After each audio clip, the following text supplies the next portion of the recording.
Merhaba arkadaşlar, kanalıma hoş geldiniz. Bugün sizlerle yeleklerde ön kol kesimi nasıl yapılır ve yaka kesimi nasıl yapılır onu anlatmaya çalışacağım.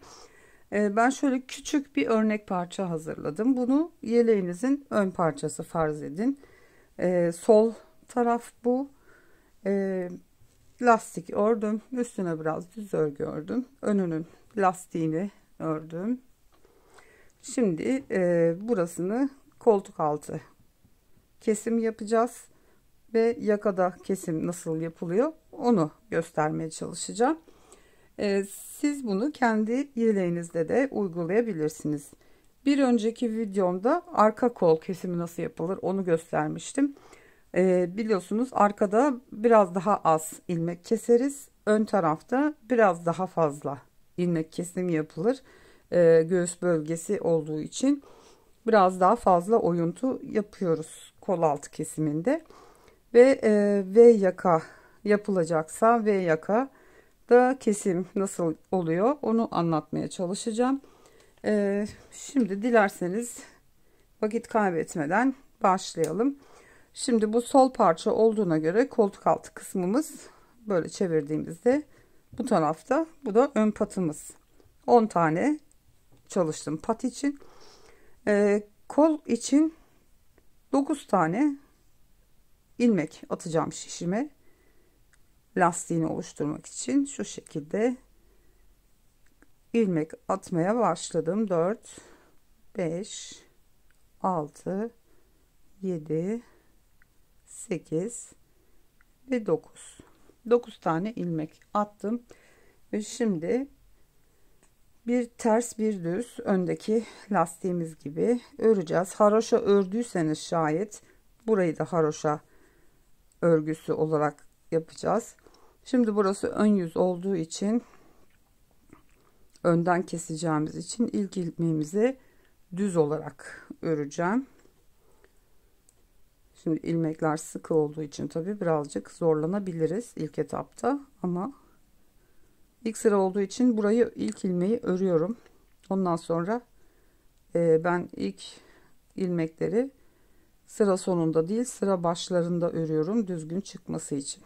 Şimdi bir ters bir düz lastiğimi örüyorum. İlmek sayısını kaç tane kesmek istediğinize siz karar vereceksiniz. Örgünüzün ilmek sayısına, modeline göre kararı siz vereceksiniz. Ona göre kesimi yapacaksınız. 2, 4, 6, 7, 8. ilmeğimi ters olarak ördüm. Şimdi 9. ilmek, şöyle göstereyim. Şu 9. ilmeğim ve bedenden 2 tane daha ilmek ekleyerek 3 ilmeği birlikte düz örgü olarak kestim. Geri dönüyoruz. İlk ilmeği örmeden alıyorum. Bir sonraki ilmeğim düz. Bir ters bir düz örerek devam ediyorum.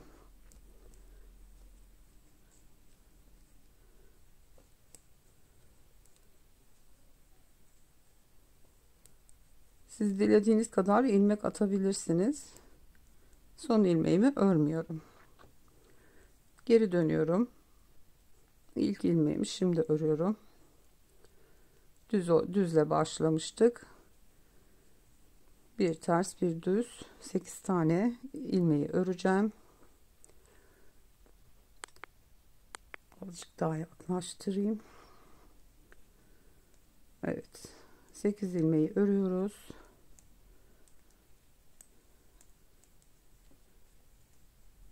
Sekiz taneyi ördüm. 9. ilmeğim bu. Düz örgü olarak bir tane ilmek lastik olandan, bir tane de gövdeden alarak kesiyorum. Şimdi 2 tane aldık, bir tane aldık. İlmek sayınızın durumuna göre, eğer ipiniz ince ise ilmekleriniz fazla olacaktır. O zaman birkaç sefer 2 bir de lastiğiniz 3 ilmek olarak kesebilirsiniz. Ama ilmek sayınız azsa bir lastik, bir tane de gövdeden alıp o şekilde kesmenizi yapabilirsiniz. Onu göz kararı siz ayarlayabilirsiniz.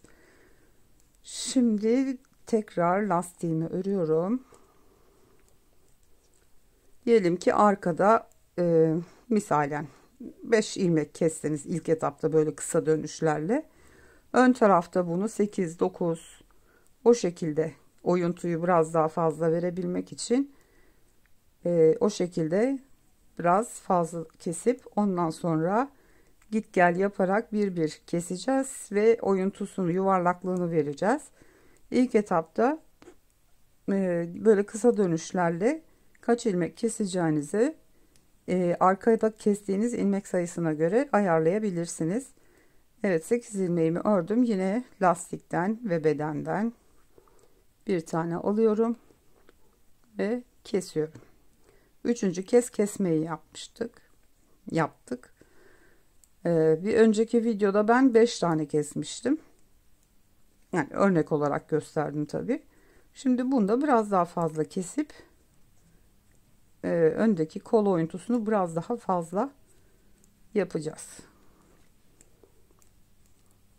Evet, tekrar geri dönüyorum. İlk ilmeğimi düz örüyorum. Bir ters bir düz lastik. Siz haroşa örüyorsanız tabi haroşa olarak öreceksiniz.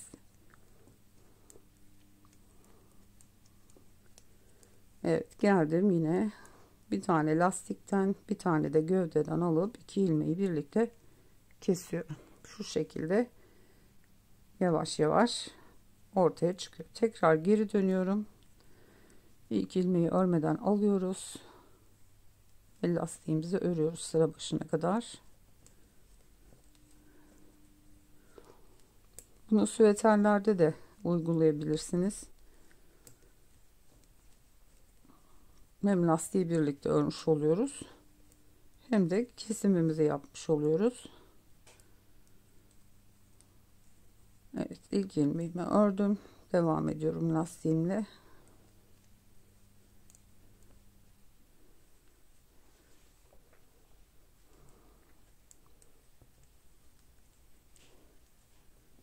İlk 8 ilmeğimi örüyorum. 9. lastiğe ait 9. ilmek ve gövdeden bir tane alarak ikisini birlikte kesiyorum. Tekrar geri dönüyorum. İlkini örmeden aldım ve lastiğimi örüyorum.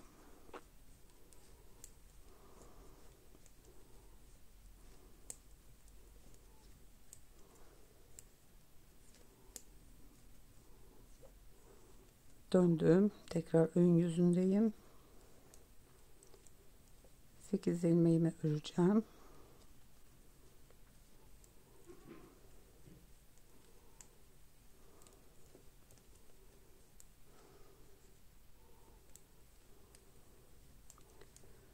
Evet, 8 taneyi ördüm. Şimdi son lastik ilmeğinden ve gövdeden bir tane alıyorum. 2 ilmeği yine kestim. Bakalım kaç tane olmuş? 1, 2, 3, 4, 5, 6 tane olmuş. Bu ön olduğu için oyuntu biraz daha fazla olması gerekiyor. O yüzden birkaç sefer daha keselim. Lastiğimizi örüyoruz. Yakayı, kol oyuntusunu bitirdikten sonra kesmeye başlayacağız. O yüzden ilk önce bu kısa dönüşlerle kol altının oyuntusunu yapıyoruz. Ondan sonra yakaya başlayacağız. Evet, 8 tane ilmeğimi ördüm. Şimdi tekrar lastik ve gövdeden bir ilmek alarak ikisini birlikte kestim. Şöyle bakın, 1 2 3 4 5 6 7 oldu. Bir iki tane daha keselim. Oyuntusunu iyicene belirginleştirelim. Şimdi şu anda ilk önce lastiği örerek bir yandan da keserek oyuntuyu ilk önce oturtturuyoruz buraya. Yuvarlaklığını sonra git gel yaparak keseceğiz birer birer.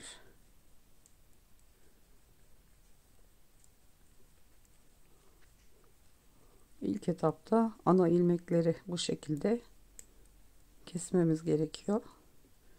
Evet, son lastik ilmeği ve gövdeden bir ilmek aldım ve ikisini birlikte kestim. Evet, bu misalen örnek olsun diye örüyorum.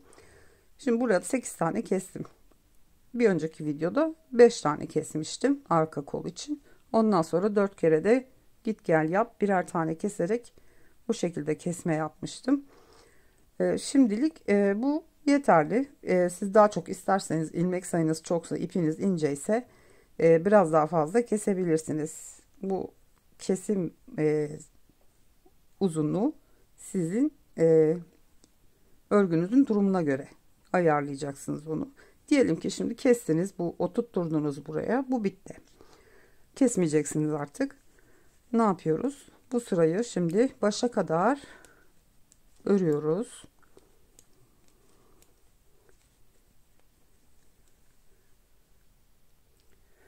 Evet, şimdi ön pattaki 10 ilmek olan kısma kadar geldim. Düz örgüden sonra ilk önce ters ilmekle başladım ben. Bir ters bir düz lastik olarak ördüm.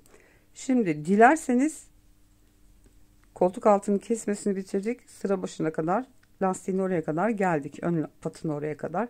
Dilerseniz ön yüzde de kesebilirsiniz. Dilerseniz sıraya dönüp arka yüzde de yakayı kesmeye başlayabilirsiniz. Tercih sizin. Eğer ön yüzde kesecekseniz son örgünüze ait son ilmeği örmeyip son ilmek ve lastiğin ilk ilmeği ters olarak ördüğüm için ters örgü olarak kesiyorum. Bu lastiğimin ilk ilmeği olmuş olacak. Örgüden, düz örgüden bir tane ilmek kesmiş olduk. Şimdi bir ters bir düz, bir ters bir düz lastiğimi örüyorum. Dediğim gibi ön yüzde de kesebilirsiniz, dilerseniz arka yüzde de kesmeyi yapabilirsiniz. Son ilmeğimi yine örmüyorum. Şu şekilde düz bir görüntü elde edebilmek için.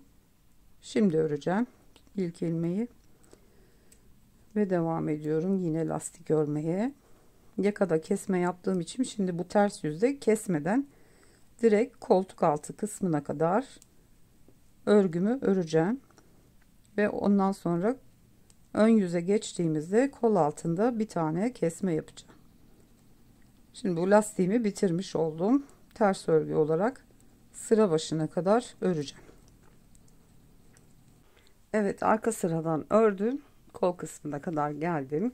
Şu anda bu şekilde bir görüntü var. Yakadan lastikten kestik bir tane ters olarak. Dilerseniz 10 tane lastiği direkt örüp düz örgünüzden de 2 ilmek keserek devam edebilirsiniz. O size kalmış bir şey. Şimdi ön yüze geldik tekrar. Artık bir bir kese kese yuvarlaklığımızı vermeye başlayacağız. Yine ilk ilmeğimi örerek başlıyorum. Bir ters bir düz lastiğimi örüyorum.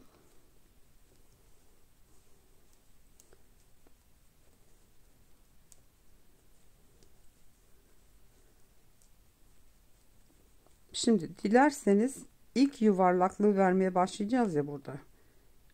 İlmekleriniz çoksa mesafe, aradaki mesafe ya da modeliniz müsaade ediyorsa lastik ve gövdeden 2 tane alarak 3 ilmeği birden bir sefere mahsus olmak üzere o şekilde yapabilirsiniz. Ya da modeliniz el vermiyorsa 2 ilmek keserek devam edebilirsiniz.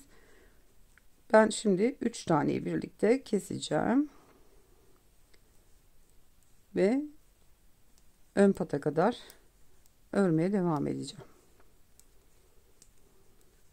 Evet, lastiğin olduğu yere geldi. Dediğim gibi lastiğe dokunmayıp şu 2 ilmeği düz olarak da kesebilirsiniz. Ondan sonra lastiğinize de devam edebilirsiniz. Ya da bu şekilde benim gibi bir gövdeden son ilmeği ters örgü olduğu için ters örüp ilk lastiğimin ilk ters örgüsünü elde etmiş oldum. Bu şekilde de kesebilirsiniz. Ben farklı şekillerini size söylüyorum. Birini gösteriyorum.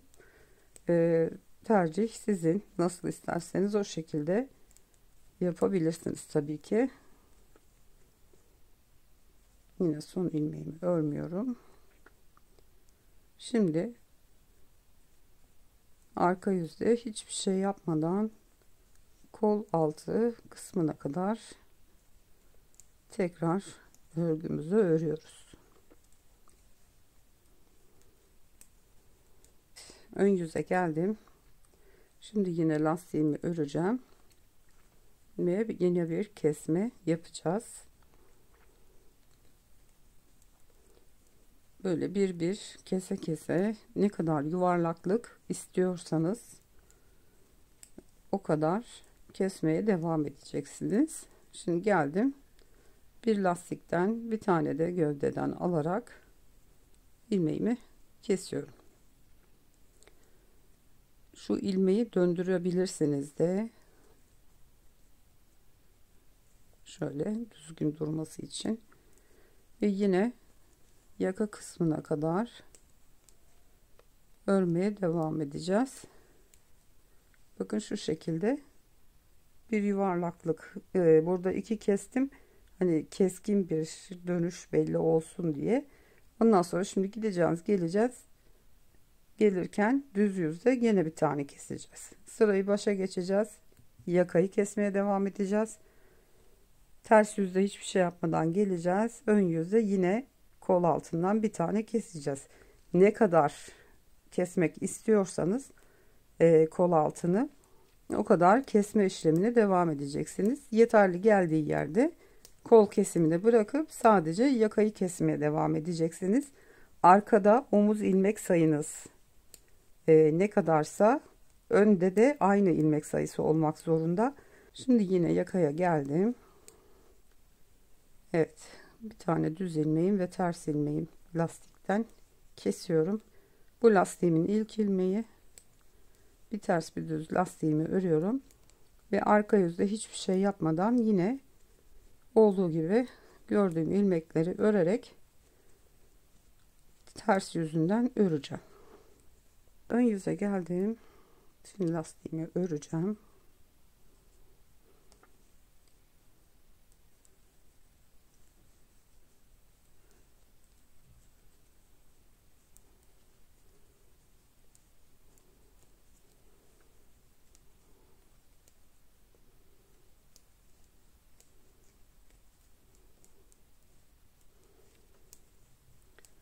Evet, 8 tane ilmeğimi ördüm. 9. lastikten ilmeği de çevirelim. Lastiğimiz ve gövdeden bir tane ilmek alarak kesiyoruz. Eğer bu kesme size yeterli geldiyse, yani gayet güzel oyuldu bence koltuk altı. Güzel yuvarlandı. Bu yeterli geliyorsa artık kesmeyi bırakabilirsiniz. Eğer gözünüze az geldiyse bir iki kere daha kesme yapıp bitirebilirsiniz. Şimdi tekrar yakaya doğru geliyoruz. Bir yakadan bir ilmek daha keseceğiz. Yani bunu ayarlaması tamamen size kalmış. Sadece arkadaki omuz ilmek sayınız katsa ön parçanızda o kadar olmak zorunda. Onu dikkate alarak yakadaki kesimi her sırada değil, gerekirse iki sırada bir kesip, evet, kesme yerine geldim. Ters olarak kesiyorum ve lastiğimi örmeye devam ediyorum. Tersinden de örüp ön yüze geldiğimde tekrar geleceğim. Evet, son halimiz bu şekilde. Gördüğünüz gibi yakadan kesmemiz bu şekilde ilerliyor. Koltuk altımızda gayet güzel yuvarlandı. Aynı şekilde kesmeye devam edeceğiz yakadan ve koltuk altından. hani koltuk altından bir iki ilmek daha kesilebilir. Ben onları da keseyim. Aynı şekilde devam edecek. Ön yüzden keseceğiz. Biraz öreyim. Son haliyle tekrar geliyorum. Evet arkadaşlar. Ben iki sefer daha kestim. Bence çok güzel bir kol altı oyuntusu oldu ön parça için.